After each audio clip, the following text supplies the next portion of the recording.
So I think one of my biggest takeaways, you mentioned the two plays at the end, was I thought the coaching matchup here was a complete mismatch, and that was something that we saw the last 15 minutes of the game. Last 5 minutes of regulation and both the overtimes, I thought the quality of shot that Michigan State was getting was so significantly better than what Kentucky was getting. Like, it was like, you watch Kentucky running offense, you're like, what are they doing? What are they trying to do? Who are they trying to get a shot to? Whereas on the other end, you got Michigan State running stuff where you're getting lobs for dunks, you're getting open looks. You have the two plays at the end of the game. Like, that play that they ran, I've never seen anything like that, where you throw the other guy out of bounds, you run the pick play, That's pretty Tyson Walker getting run at full speed. You got Malik Hall over there. By the way, like, I know people are going to give Tom Izzo all the credit for that. The pass fake, drive in and go dunk it. You think that was coached, or you think that was just that's what I said. We just talked about Malik Hall IQ. It was just a veteran, poised guy making a play. But I think that's the issue that Kentucky's going to have is when you put that lineup out there. They tried, Severe Wheeler played well tonight. He hit big time shots.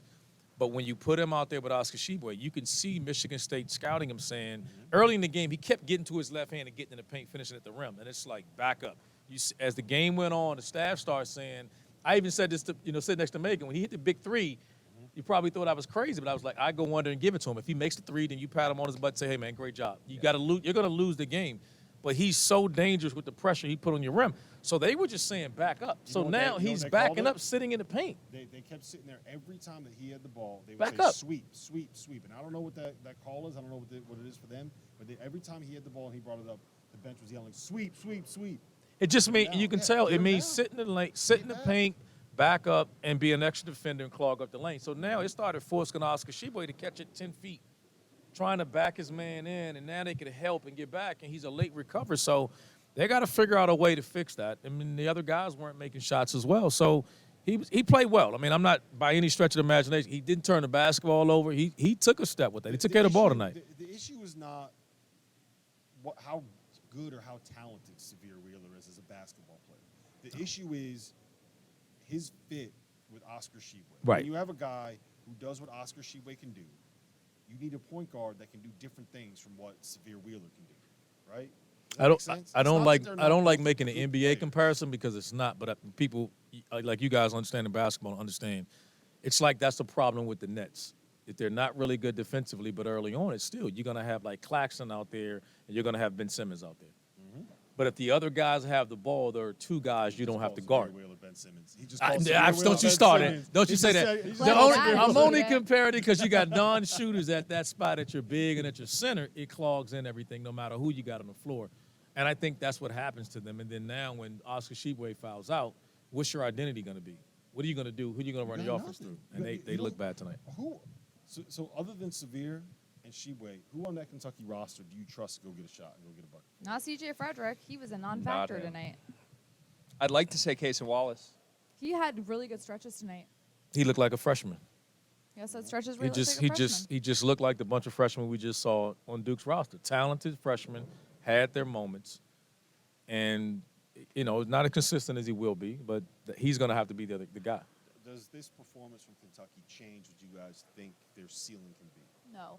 I think it's also Oscar Tshiebwe's first game back, and yes, he had a double-double. He was a monster. In fact, I forgot how good he is. 4 blocks. I mean, in your first game back, no, not at all. But again, it's so early in the season. It's so hard to say, yes, they lived up to my expectations. They did not live up to my expectations.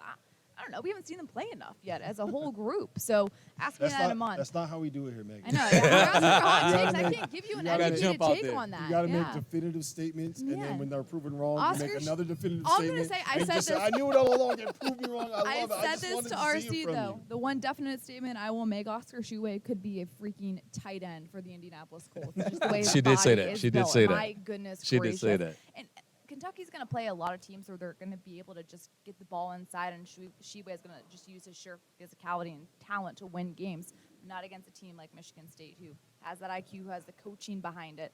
Yeah, Kentucky's going to win a lot of games this year, but I'm curious in those close games, especially when you get to SEC play where there's great coaches, how that's going to factor out. I would be worried about Kentucky if only because I'm not sure how many games you can win if Oscar Tshiebwe is your go-to guy.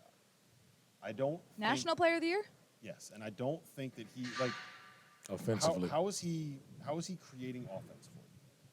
You know what I mean? Like, if you're throwing the ball to him on the block 8 feet away, are you confident that you're going to get a good shot? Well, he had a I'm- terrible shot in that fadeaway Yeah, down there, and he yeah. apologized to his teammates. Yeah. And like, so I think what makes him so special is that he's the best rebounder I've ever seen. Like, at being able to get the ball to himself, being able to get to the place where the ball is going, rebounding with 2 hands, getting it in his hands, and not losing the grip. Like Dennis Rodman right? asked, yeah. He's insane. His ability to get on the offensive glass. He's the best offensive rebounding team in the country, and he's one guy, right? But I don't. But like, if their offense is okay, we're going to try to find a way to get Oscar a post up 8 feet away from the basket. Like, that's not. There's a reason why the NBA doesn't do that anymore. Yeah. Like, that's not an efficient way to score, and he's not, frankly, as talented on the block as like Hunter Dickinson is, or Trace Jackson Davis, or some of these other big guys. Yeah. So to me, that's kind of a red flag. Is that I don't know if you need a basket. We saw 20 possessions when Kentucky needed a basket down the stretch. Who were they going to? Who did you feel confident about them going to? If you watch Cal run a whole bunch of different sets, well, not really, he ran like 3 different sets down the stretch, but were any of those shots that they got or sets that they ran where you were like, oh, that was good, that was creative, that was something I liked? They had one. It was when they ran that 2-man game with C.J. Frederick and Lance Ware. And if your offense, like the creative stuff you're running, all due respect to C.J. Frederick, all That's due your respect boy. to Lance Ware, if like the creative stuff you're running is 2-man game between those 2 guys, when you have all those other dudes out there, like you gotta have something new. And I feel like that is a complaint that you hear over and over again from Kentucky fans when it comes to Coach Cal. Is there's no creativity, there's no newness. Like, how many times are we going to see him run out lineups with Damian Collins and Oscar Tshiebwe together with Severe Wheeler at the point and expect something different to happen? How many times have we seen that? We know the end of that story. You lose to a Michigan State team that doesn't have one guy that's going to play beyond like the second tier in Greece. Okay. Next level. Okay. I'm making a point. Okay. I'm making a point. I'm just, you know what I'm saying? I mean, That's a flaming hot take. that's a Yeah, 2 a.m. yeah, take, yeah, Rob. yeah, It's still 1 yeah. in the morning here. There's still a little It's time. still early, but again, I mean, your points are valid, but it's early. Again, I don't know how Severe Wheeler played well today, and he was their second best player. Someone else is going to have to step up. Is it Toppin? Is it Wallace? Who's going to be the other guy? I think it's got to be Wallace. I think you need Wallace. He is a fantastic defender. He's a fantastic. He had 8 steals tonight. Yeah. I don't. He had I don't 8 wanna- steals tonight. He seems like a nightmare to go up against, man. Like that dude probably sucks to play against. Yeah. I think that's the best compliment you can give someone. Yeah. Right? But he needs to be more on the offensive end. They need to get to the point where you can say, okay, we're playing Case and Wallace at the point. Severe Wheeler's coming off the bench and feel good about it. And I don't think you can feel good I about thought it yet. Kaysen's best offense tonight was a lot of times when he was able to get a steal and then create In for himself transition. in Yeah. transition. That was his best offense. So how can he adjust to creating that type of offense within a half-court set, which he's going to have to do this season? Yeah. I think they're just missing a